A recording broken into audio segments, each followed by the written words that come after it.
racing in a Citroen C1, the most fun race on earth? Have you ever heard a small-capacity two-stroke motorcycle herring along the road at top speed, gone to a window to look at it and realized that it's not going very quickly at all? It's all niiinnng, and no go. Welcome to the Citroen C1 Racing Club. Only without most of the ning apostrophe. The C1 Racing Club was born because people used to race Citroen 2 CVs in large numbers, but don't quite so much anymore. It used to be one of the cheapest forms of motorsport out there, but these days even the newest 2CV is decades old, and running and maintaining those cars is, by pastime standards, starting to become rather expensive. So some of the people behind it thought they would put a C1 racing car together and see how that went. Sedately, is the answer. But also cheaply, so here we are. The first generation C1 is, as you'll probably know, mechanically identical to the Peugeot 107 and Toyota Go, though only C1s make it into the club for now. There were 3 drams or 5 drams versions, but the racers are 3 DRS, and alterations between road car and race car are pretty limited to keep cost down and the playing field level. In the technical regulations, the phrase "no modifications" appears no less than 15 times.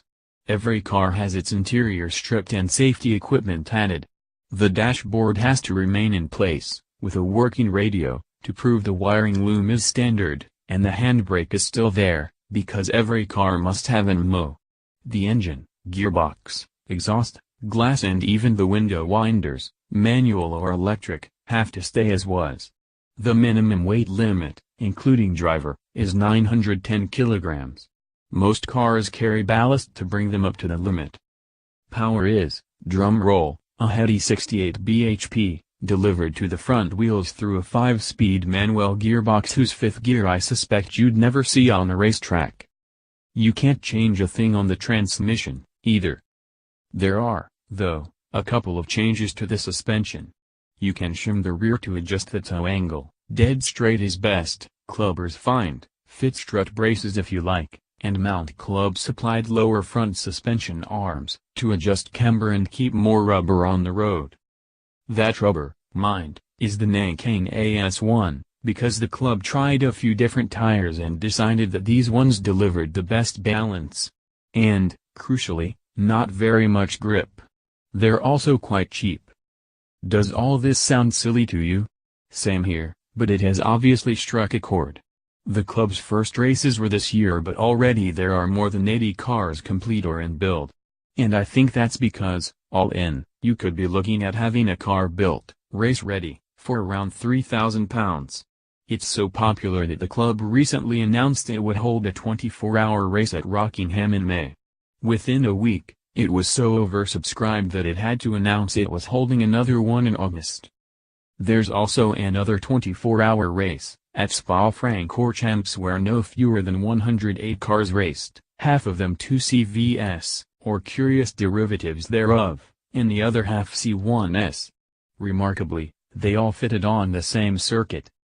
This is, I suspect, because the speed differentials aren't that big. In proper GT racing, you might have LMP1 cars and GTE cars on the same track with massively different closing speeds. With C1s and 2CVs, and some weird developed 2CV racers with BMW bike engines and the odd classic Mini, everybody's broadly slow. How slow? A Formula 1 car will lap Spa in 1 minute 46 seconds, at an average speed of 147 miles per hour. A C1 cannot even dream of 147 miles per hour, so wants almost 2 minutes extra to complete a lap. So there is time to think about what you're catching, or what is catching you, and that makes 108 cars fit into 4.3 miles quite easily. Besides, an average of 75 miles per hour over a lap doesn't sound so bad, does it? It sounds, dare I say it, exciting. It is. It doesn't matter if it's quite sedate. Racing at Spa, in the dark, even with only 68 bhp, is utterly brilliant. My first stint was 2 hours from dusk, and it was, I kid you not, one of the best drives I've ever had in my life. How's the car?